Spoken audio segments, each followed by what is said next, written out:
Hello, my absolutely beautiful Libra friends, and welcome to your horoscope for March of 2023, where Libra, this month, we do have big news.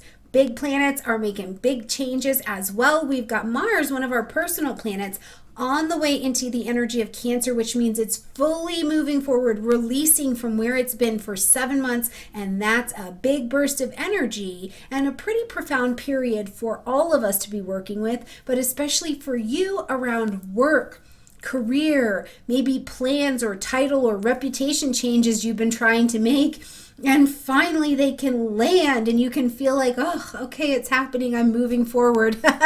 So I think it's a really lovely month to be looking at all those big changes that are coming. Now, before we jump in, Libra, and see what the month has to hold, I've got a beautiful gift for you in the description box down below. 6 hours of my Astrology 101 digital course is available for you. I put out a survey questionnaire in our community tab on this page, and you took the time to answer and to give me some feedback and let me know you better and let me know how I can serve you better, and I appreciate that more than you understand. So I wanted to give our community a gift, and more than anything too, beyond just the gift, I want you to have your basics underneath you. Planets, signs, houses, aspects. When I tell you during the month, we're coming up on a cardinal square. We're coming up on a fixed square. What does this mean and how are you going to work with that? You know, we're in an earth trine. What does that mean? So I want you to have your basics underneath you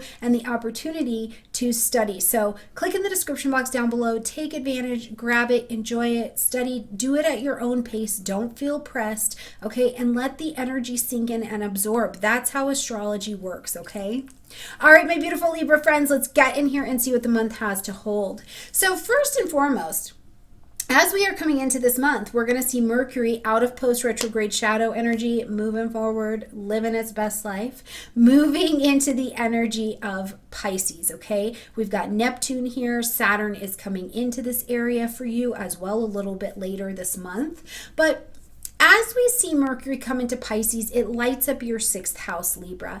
Daily routines, how you do things, your health, your wellness, including mental health and wellness. I very much so put that in here as well. You know, the way that we process, the way that we communicate, the way that we share ourselves becomes very Piscean. And Mercury on its own likes the facts, the details. Let me know, let me at 'em, give it to me now. You know what I mean? And Pisces simply doesn't work that way. So one of the things I want to key you to is the understanding that just the pure mental intellect, just the word magic may not be at your fingertips this month. Instead, using your emotional and your intuitive intelligence, trusting your dreams, visual, dancing, acting something out, these become really vibrant communication styles, and it's a proper use of Mercury in this particular sign, because to force an idea forward or to try and force a communication forward, it's too foggy, so it won't work that way. So also give yourself a little bit of extra time when people are asking you questions or you need to make a decision or something like that. Just be a little bit lower and slower so that you can make sure you've got the details right at your fingertips, okay? On the 7th, very big day. First of all, we have got a full moon happening at 16 degrees of Virgo. So the full moon is going to ask us to end something, acknowledge something, or to make an adjustment. Now, this is right here in your 12th house space, Libra, okay? So you've got all the lights on, and you're being shown that something needs to be acknowledged or adjusted. What are you transitioning? What are you preparing to let go, or you're getting organized? Have you been working on something behind the scenes, and you're getting it organized? You're making sure it is edited, efficient, effective. You're doing your research. You're preparing to go on the journey where you'll go next. You know, what is it that you are working on behind the scenes in a very material way? Remember, Virgo is an earth sign, so you're touching it, right? We're not thinking and praying and feeling about it. You're touching it right now in order to move this out and about. Now, this is landing in, of course, that 12th house space for you. So I also think, Libra, it's a fantastic time at every moon, right? In the 12th house to say, where do I need to get honest with myself about the fact that I need to rest? I need to breathe. I need to make the efficiency of a sacred practice of rest, of, experiencing the awareness of my spirituality and how I tend to that on a daily basis. I need to make some decisions to get rid of distractions in order to fully focus in here and be one in that place that reaches in between the worlds, that's highly creative, that's spiritual, that I create my art, I act, I dance, I play. All of these things are under a really nice get it together, Virgo, kind of review, okay? Now, just a little bit later, we're going to see Saturn move its transit into the energy of Pisces, and this is a big deal. When Saturn comes into a new sign, of course, this will continue to work on and bring refining over this next few years to this 6th house space for you.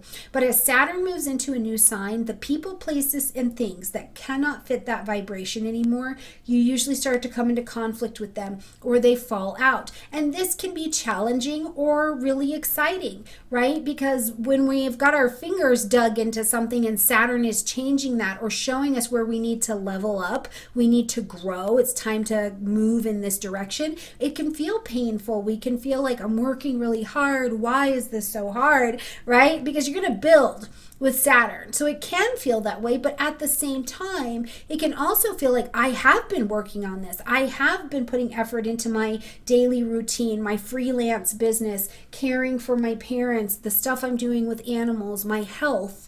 And it's like you're rewarded with the level of mastery. What I can tell you though, is that Saturn, because we're going to get this peak as it comes forward, the first pass of Saturn into a new sign is usually the bumpiest. But it is where you're getting a bit of clarity as to where you need to level up. Where do you have talk and no action, right? Faith, no trust. These are areas of vulnerability that Saturn will bring your attention to. What I also love about this, I think for you, Libra, is that if you've got a health practice, a psychological practice, a way that you prefer to work, a set of daily routines, the way that you deliver things in a daily way, and you've been honing them, I think you're able to deliver them out and take that rise in expertise and mastery in this particular area. You get very efficient with Saturn in the 6th house, but you do also need to watch your health and your energy on a daily basis, okay? As someone who has previously survived Saturn in the 6th house, I'm going to tell you, I'm much more, I thought I was efficient, and I'm even more efficient now. So it's going to be good, okay? It's going to be what it's going to be, really. Cosmic results may vary. All right, Libra, when we get to the 16th of the month, we're going to see Venus move into the energy of Taurus. So it's coming back home. It's in a domicile sign. It's your ruling planet. So it's very nice. Taurus is feeling very good over here. And for you, this lights up this 8th house space, okay? So as we see Taurus energy, Venus is here, Uranus is here, the North Node is here, everybody's over in Taurus, okay? And what you have availability here is peace. Some salve. It becomes very attractive. If you wanted to collaborate with people, or you needed to apply for a loan or financial aid, or you had to go do your taxes, debt, taxes. You wanted to connect in intimacy. You're looking to boost or change your sex life. You're working on areas where you've been feeling very possessive or jealous, right? Venus brings this salve in and helps to allow some harmony to come into this area. Now, in a very creature comfort kind of way, I will tell you too that I think anything we are needing to approach in the sense of, I need to detox this, I need to let it go, you let go with a bit more ease, okay? You let go with, it's like, this is a high quality release. This is a decadent detox, which it sounds funny to say that, but that's the vibration of Taurus, right? Eat well, spend time with people you love, do healing things that support your wellness, okay, Libra? Now, when we get to the 19th, we are going to see Mercury come into the energy of Aries. On the 20th, we see the Sun come into the energy of Aries. And on the 21st, we've got a new moon at 0 degrees of Aries. So it is all fresh start kind of energy. And for you, Libra, it's around relationships. And I'm going to tell you, this season at the beginning of this cycle, I welcome you and I send you the invitation to plant your seeds of intention to heal whatever has gone sideways in relationships for sure, okay? But also to make a decision around some relationships. You're going to stay in that relationship and keep having the dynamics that you had, or you're ready to release it, right? You're going to pick these relationships or this mentor or this teacher or this business partner to align with, and you're going to do it. Pick the relationship with yourself. At this lunation, you are ready to pioneer, to let things be uncomplicated, okay? Aries energy is not interested in complicated. It's make a decision, take an action, say the thing, do the thing. It's constructive. We're building, we're pioneering, we're moving forward, and we're enthusiastic about it. So in your relationships, of course, listen, Aries can just be Aries. It's a Mars ruled planet. If there's conflict that needs to happen because you need to air out the room, or, this is the 7th house, so you're also going to be in the space of your open enemies, somebody you are on not great terms with. This can be a chance to make a really important change in your relationship, especially because, listen, and when we get to the end of the month and we see Mars move into Cancer, this helps you do it in a way where you're not so hot-headed. But first, let's visit the 23rd, okay? We've got Pluto moving into the energy of Aquarius. Big old deal. Now, we're going to go deeper starting March 21st in my Patreon group, getting deeper into these transits, what they mean, how to work with them in your chart, where they look in larger cycles. So if you genuinely want to know more about how these work astrologically, especially against your own chart, come and join me in my Patreon group. We're going to focus on that over there, okay? But for here, what you want to understand is that this Pluto change affects the global family. This is the time we're going to look around and say, nope, our structures, our alliances, our beliefs and ideals that we used to work for, they are gone. We are someplace new, and the new is going to stay. Our societal structures are innovated, renovated, and they will continue to fall down. What doesn't work will continue to fall, okay? And we're going to deal with this energy and walk through this very long cycle. We're talking 2044, friends. So emotionally, seatbelt, buckle in. There are large changes that need to happen in our society and on our globe that take a lot of time. And so we need that slow moving pace. And it's no different for you, Libra, okay? This is going to be in your 5th house, the house of expression, children, taking a risk on something, joy, pleasure, play, and you need an overhaul here. We need some innovation, renovation in this area. Individuate yourself. That's the call here. What makes you you, right? Where are you more scientific, or you're more, you're a little bit more straightforward in how you deliver your ideas or your content? Where are you looking to make a change in the society, in the online presence, in your friendship groups, in causes that really will be a part of changing the world and helping our society move forward? This is where the work starts. The work starts right here, but we're just getting a sneak peek, a little snippet, like those little fun-sized candies, except for it's Pluto, right? Because something has to die off for something to live. So that's less like candy, but it is still small.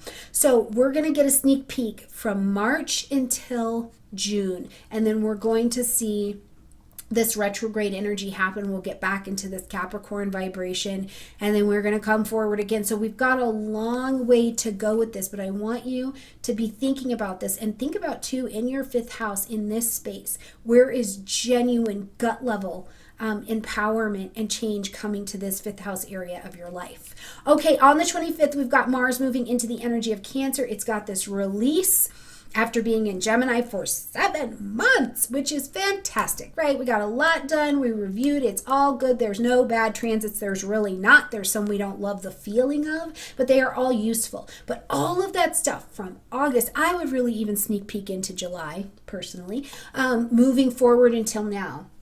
You've been gathering information, practicing some things, getting a strategy together, getting people in your network. And now, as Mars is in Cancer, it's time to actualize this thing.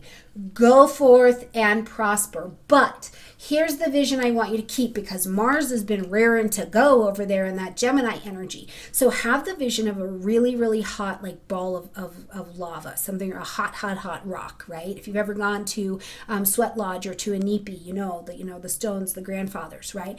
So get this really, really hot stone, and then you drop it into a bucket of water. Cancer. This is the season you're going to travel in until May 20th. What happens? That water is going to heat up quickly. Steam, evaporation, science is happening, right? But ultimately, what's the real benefit of that is that steam and that heat and that sonic principle is cleansing. You sweat it out. You sweat out the impurities that would cloud your judgment in how you will proceed forward. And this is in your career, where you might have gone in there with Mars being very hot-headed, and it is about me, and I'm doing it this way and this, right? It calms that a bit, and it says, no. If I'm going to advance in my career, I'm going to change my title, I'm going to become an expert in my field, I'm going to do any of these things, I cannot be so hot-headed, and I've got to get the impurities out of the way and work Mars, take action in a very pure, focused way that allows me to nurture, give life, give nurturing, create security in this area. If not, I'll be distracted and it's not going to come out the way you'd like it to. So busy time in the career zone, but enjoy that cool off period, because it's stopping you from making an impulsive decision that might actually cost you. Instead of benefit you, okay? All right, my absolutely beautiful Libra friends, I hope you have a gorgeous month. Grab your class if this is where you're at in your study. If you're still a beginner, you're still trying to get this down, I'm here for you. Clear and concise class available for you in the description box down below. Bye, my beautiful Libras.